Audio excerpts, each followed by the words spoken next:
નમસ્કાર મિત્રો, સ્વાગત છે તમારું વૈદિક જ્ઞાન ચેનલ પર। પૂજા રૂમ માટે વાસ્તુ વધુ મહત્ત્વપૂર્ણ બની જાય છે, કારણ કે તે આખા ઘરની સુખ સમૃદ્ધિ અને શાંતિને નિર્ધારિત કરે છે। વાસ્તુશાસ્ત્રના નિષ્ણાંતો ઘરના પૂજા રૂમ પર સૌથી વધુ ભાર મૂકે છે, કારણ કે તે પોઝિટિવ ઉર્જા અને વાઇબ્રેશનનું કેન્દ્ર હોય છે। પૂજા રૂમ ઘરમાં પોઝિટિવ એનર્જીની સાથે તમને આધ્યાત્મિક ઉર્જા સાથે પણ જોડવામાં મદદરૂપ થાય છે। નકારાત્મક ઉર્જા દૂર કરવા અને સુખ સમૃદ્ધિ લાવવા માટે પૂજા રૂમમાં વાસ્તુશાસ્ત્રના આ નિયમો અપનાવવા જોઈએ। નંબર 1, ઘરનો ઈશાન ખૂણો એ પૂજા રૂમની દિશા માટે શ્રેષ્ઠ ગણવામાં આવે છે, કારણ કે આને ભગવાન શિવનું સ્થાન ગણવામાં આવે છે। તેથી ઈશાન ખૂણો સૌથી શ્રેષ્ઠ સ્થાન ગણાય છે।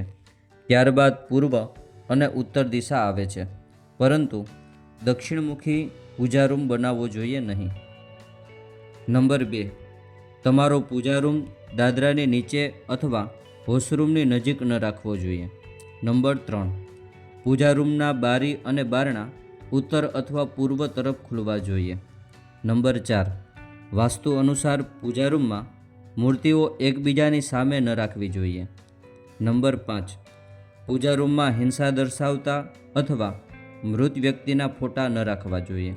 નંબર 6, મૂર્તિઓ ખંડિત ન હોય તેની ખાતરી કરો। નંબર 7, પૂજા રૂમમાં દીવો હંમેશા અગ્નિકોણમાં જ રાખવો જોઈએ। નંબર 8, પૂજા રૂમમાં પૂજાની પવિત્ર વસ્તુઓ સિવાય અન્ય વસ્તુઓ ન રાખવી।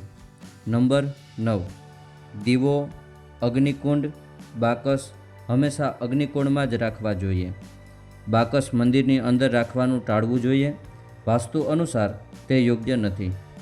નંબર 10, ઈશાન ખૂણામાં આવેલા પૂજા રૂમ માટે સફેદ રંગ એ આદર્શ માનવામાં આવે છે। તો મિત્રો, આજના વિડીયોમાં આટલું જ। ફરીથી મળીશું આવા જ વિડીયો સાથે। ત્યાં સુધી બધાને જય માતાજી, જય દ્વારકાધીશ।